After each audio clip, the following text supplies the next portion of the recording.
Europe 1, il est 7h25. Je vais essayer d'aller moins vite. Les secrets politiques de Caroline Roux. Bonjour Caroline. Bonjour Maxime, bonjour Julie. On se souvient des grandes conventions thématiques de l'UMP avec discours et défilé des chapeaux à plumes du parti pour élaborer le programme.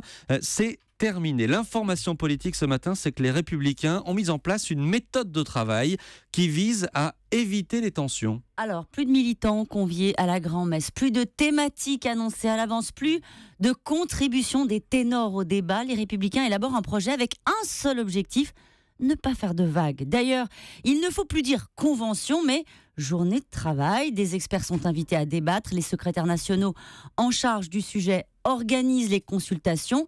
Les désaccords se règlent à huis clos, en famille. Ensuite, un document le plus consensuel possible est mis sur la table. Et à ce moment-là, seulement les caciques du parti peuvent se prononcer en bureau politique pour valider un texte. Pour bien être sûr de ne pas crisper le climat interne, les travaux sont menés au fil de l'eau. Il n'y a même plus d'agenda des termes abordés. En ce moment, par exemple, le parti planche sur l'écologie, sur l'immigration, encore sur les normes.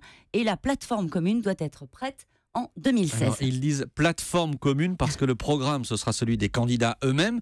Mais ça sert à quoi alors tout ce travail ? À faire travailler le parti, à mettre en mouvement les cadres, mais surtout, Maxime, à anesthésier toute velléité de débat avant l'heure.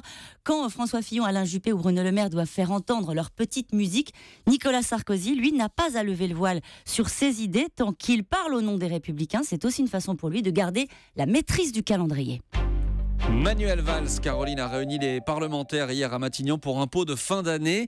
La question politique est simple. Est-ce qu'il avait un message à faire passer ? Je ne vais pas vous surprendre, le message il était politique. Manuel Valls, depuis le congrès du PS, est replacé au cœur de la majorité socialiste. Ce rassemblement, c'est aussi une manière pour lui de renvoyer les frondeurs à ce qu'ils sont, minoritaire dans le parti et au Parlement. Manuel Valls a profité de l'occasion pour inviter aussi, petit message, les Verts qui l'ont soutenu, comme par exemple Jean-Vincent Placé, en rendez-vous de cohésion, qui ne sera pas trop quand même, car la rentrée politique risque d'être agitée au Parlement, notamment au moment du débat budgétaire.